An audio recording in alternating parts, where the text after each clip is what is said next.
Hey guys, what's going on?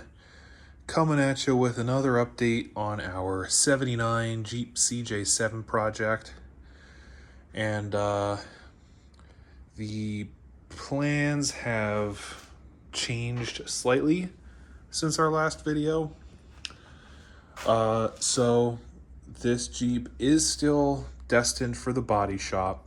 We'll get into that in a minute. But I am going to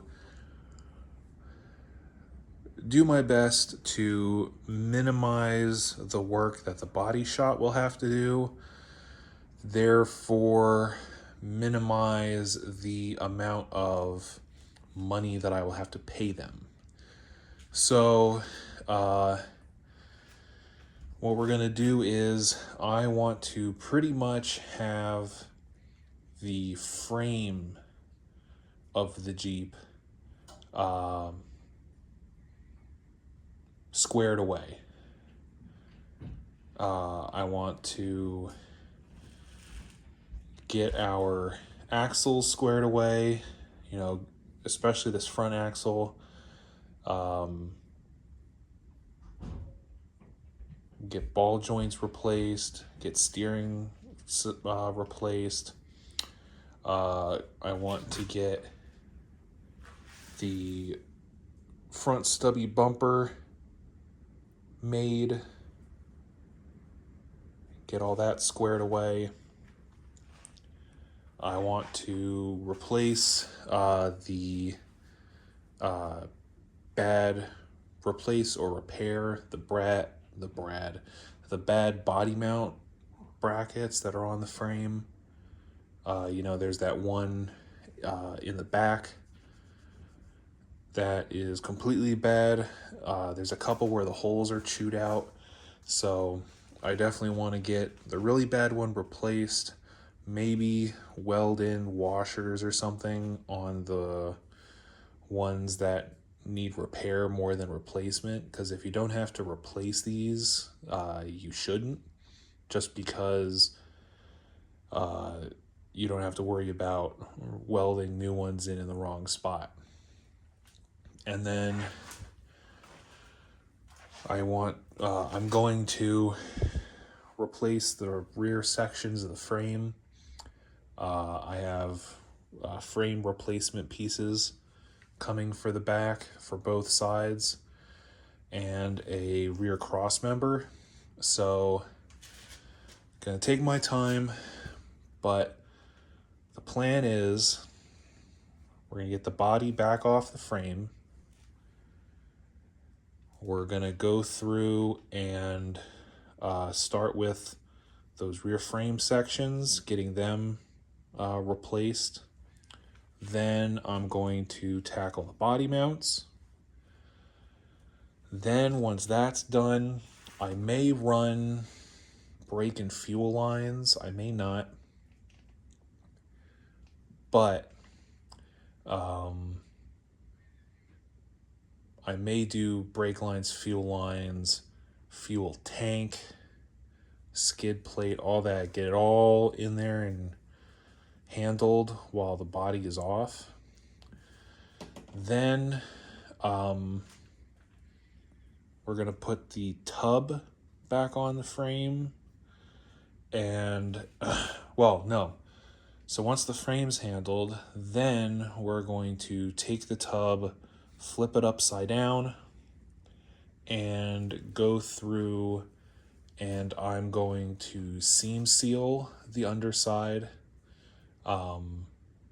Probably more than the factory did, but I've got Eastwood brush on seam sealer and the seam sealer that comes in a caulk gun with a battery operated caulk gun coming. So because there is not a single seam that is sealed on this tub, so I really want to get in there, do my due diligence so the body shop doesn't have to, of sealing those seams up. And I may even go so far as to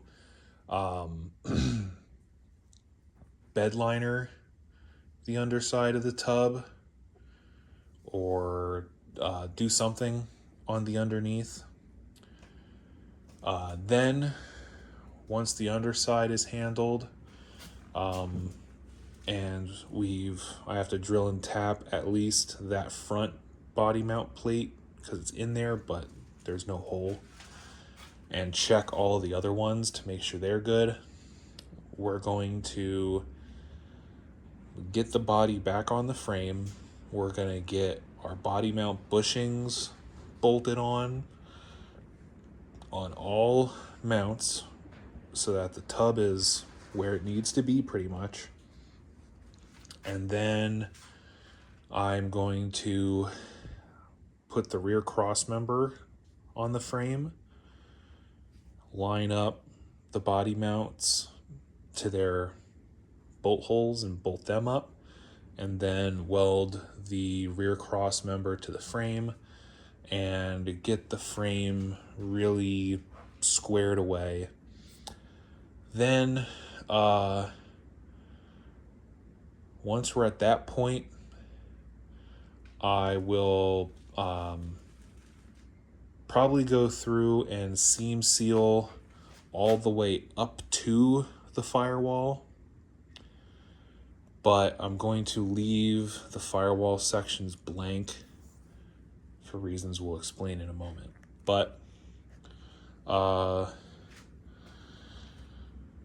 so that's the plan. Once all of that stuff is done, then it'll be time for the tub to head to the body shop. And at the body shop, they will handle drilling and fixing holes. Obviously, clean up the body a little bit, paint it. I will probably...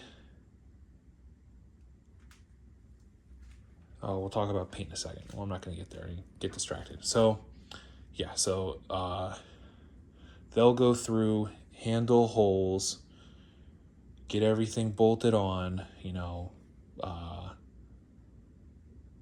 as far as like the taillight holes and the fuel filler, put those body armor pieces on in the back, bolt on the tailgate after they paint it, whatever they're going to do.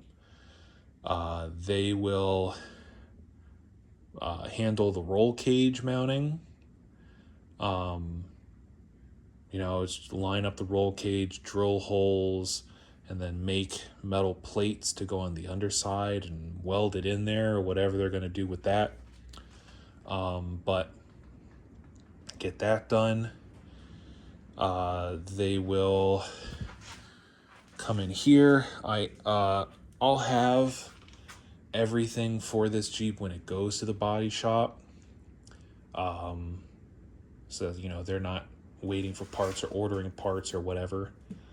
But I want them to line up everything with the soft doors that I'm going to run. I'm honestly probably just going to ditch the hard doors.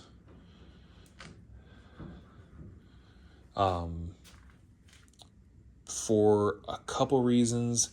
One, again, this tub's not the best, so I think there might be some kind of issue with the flange for where the dash panel sits, and while it's kind of an issue with the full doors, the much thinner fabric half doors it won't be an issue with. So and again, this isn't exactly going to be like my primary only vehicle that I'm going to specifically drive in winter and everything. So I'm not so fixed on the hard doors that I want to spend the money to have them repaired. So I have the door latches that have to get put on the body and You know, the flange on the inside has to get notched for the post for the striker.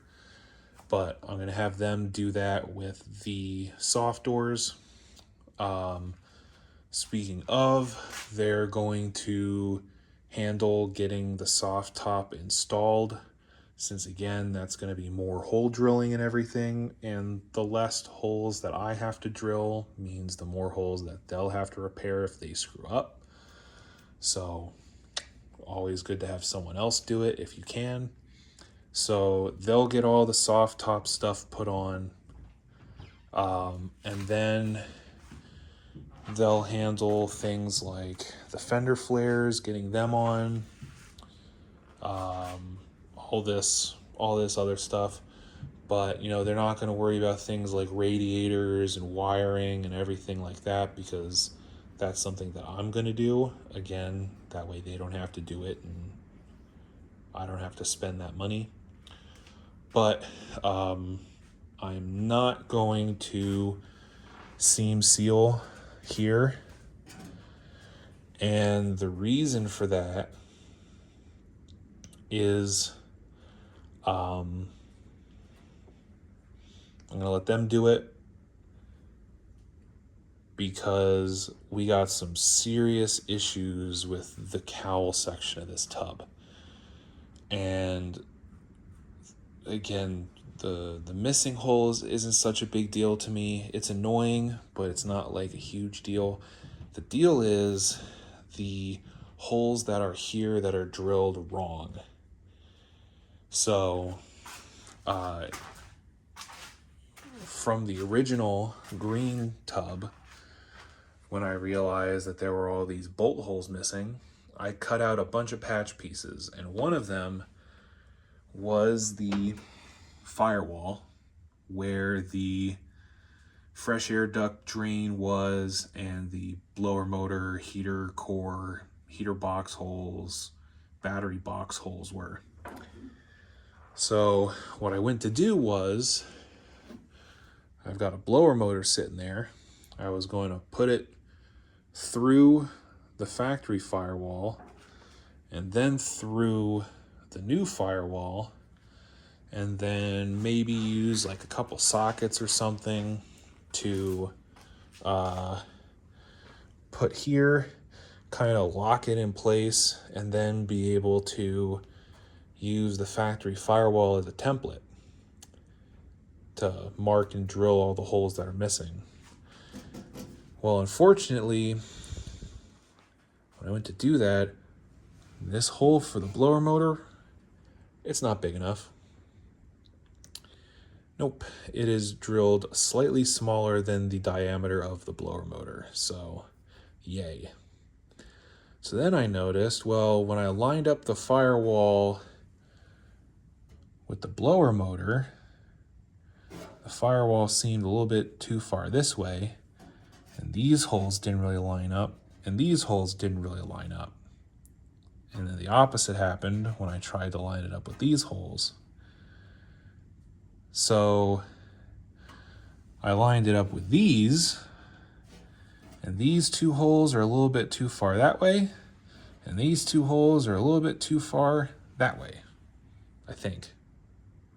Or they're both too far this way, but either way, they didn't line up with the factory firewall. So not only do we have holes missing, we have holes that are drilled wrong, and we have holes that are drilled in the wrong spots.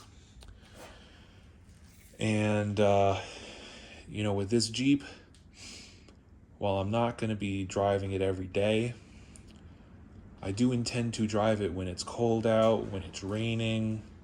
So I want to have heat and I want to have defrost so that I can actually see out of my windshield.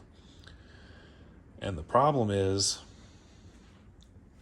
everything is in your heater box. So your heater core, blower motor, and heater box studs and heater box drain, all of those holes have to line up at the same time.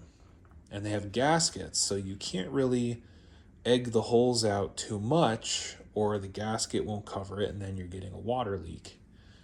So that was a big buzzkill because, I was like, oh, I can get the heater box in, just go real slow, take my time, measure 3 times, drill once, yada yada.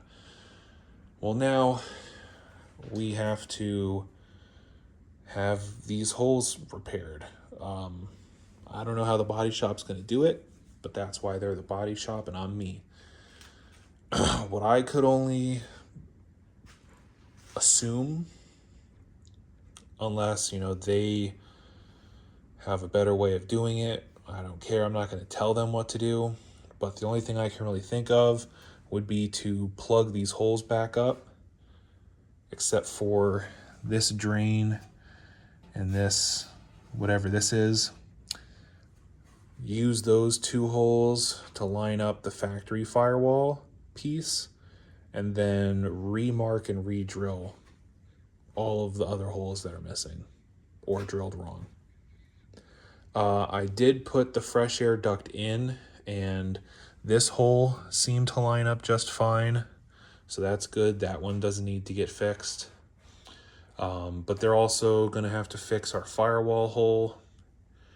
They're going to have to go through and deal with the cowl. Like I said before, that driver's side front corner is definitely dented down or dipped down for some reason. And the holes for the screen and the windshield washer squirter is missing. The holes for the defrost duct is missing, where the screw holes, and the hole for the wiper motor wiring to go through are missing. So they're gonna have to deal with all that. Whether they can whether they can fix that portion of the cowl or weld in a new patch, whatever they got to do. But they're gonna have to fix all these holes, and that's really why I'm not gonna tackle it. I could give it a try, but I don't really want to mess it up and make it worse for them to try and fix. And I don't want to omit this stuff because, again, I want my heater to work. And the other issue with these is your fresh air duct sits obviously in that hole, and it runs down and feeds air into your heater box. Well, not only does it get air, it gets water when it rains, and most of the water goes out that main drain hole into a tube that sends it down to the ground. But if it's raining hard enough or whatever, if you're driving, some water will make it past that drain and go down into your heater box, which is why you have the heater box drain. Well, if your heater box isn't there, the water will run down and get into your floorboard. So I'm not trying to have water leaks. The less water leaks you have, the longer your vehicle is going to last. So there's that. But I did test fit the heater, the fresh air duct, and it did go in fine. Like I said, the drain hole is the right size, and it did mesh up with this hole okay. So that's good. Unfortunately, the nice metal glove box that they gave me with this dashboard that came with the tub, well, you can see it compared to the factory cardboard glove box. Yeah, it's way too big. It's way too deep. So it was hitting smack into the fresh air duct. So what that means is gotta take the difference, maybe a little bit more, and cut it out and re-weld it. Because I definitely want to run this metal box over the original stapled together cardboard box. So that's that. honestly, you know, I'll say it. I would not recommend this tub. These hole issues are very disappointing and annoying. You know, I really shouldn't have these issues. Everything should line up, but you know, that's what happens when you're dealing with aftermarket parts. It should line up, but it almost never does. But I mean, I'm not gonna go for perfection here. You know, stuff like these welds being in the seams when there's just supposed to be the seam lines there, it's not a huge deal to me. But stuff like holes being wrong, very annoying. I mean, the tub, it's flat, it looks halfway decent, but I mean, they did some weird stuff. You know, I've shown you guys, they, you know, they schmucked the mud onto the back corners of the tub at the top. They used Bondo on the floorboards. I don't understand that. I mean, you could see it right there. Just weird spots on the tub where they just used Bondo. I don't know if that's because the metal that they used didn't have the right spots and they were trying to form the lines that were wrong at a Bondo. I don't know.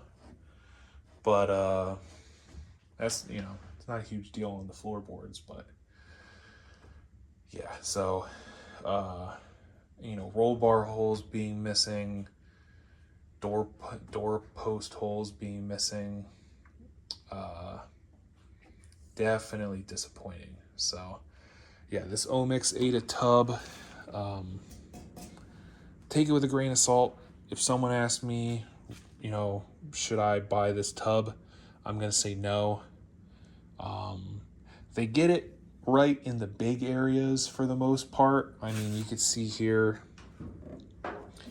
you know, if the, you know, we had the striker and the door shut all the way.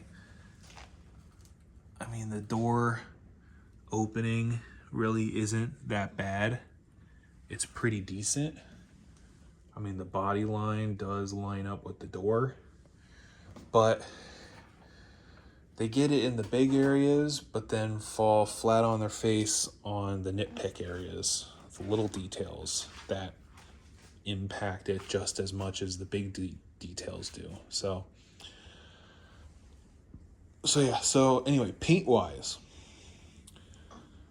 it is going to be green. I don't really know that I want to get specific and go with the factory green, but I think I'm probably gonna go with like a metallic emerald color, you know, that deep green, deep darker green, but not too dark. So I'm gonna have the outsides of the fenders painted the green, obviously the hood, but then the inside I want to be black. I'm not a fan of the body color being in here, so have them paint this black,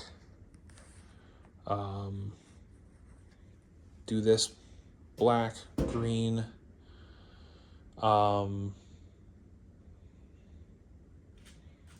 I'll probably have them leave this, painting it the whole green color, because I don't know that I really want to deal with just this section being green. But so yeah, that'll probably be all green, but green outside, black inside. Green outside, black inside, green. The windshield frame will be all green, and then, you know, the top and the doors and the interior are going to be tan. The interior and the roll bar I will probably also have painted the same color. But the floorboards, at least the area where your feet are going to be up front and in the back, I will probably do like a roll-on bed liner on those areas. I'm not going to have carpet in this. You know, I will have like a dashboard pad on here. But yeah, so that's the plan. Lots of emerald green mixed with some black in the engine bay and black bed liner on the footwells. It'll kind of look like WeatherTech floor mats, because, you know, I'm going to do, you know, this whole area. This will all be bed liner. So, and then, you know, the center tunnel will be body color and all that. So, yeah. So, that's that. So, it's good news. Means that we're going to have some more content for me to update you on. But just unfortunate that we got aftermarketed. You know, dealing with the Chinese parts, but it is what it is. Again, I will still say that it beats doing rust repair, but yeah, so there you go, guys. Let me know what you think in the comments. You know, should I just like give it a try myself with you know, plugging these holes up, or should I hand it over to the professionals? But I will catch you guys in the next one.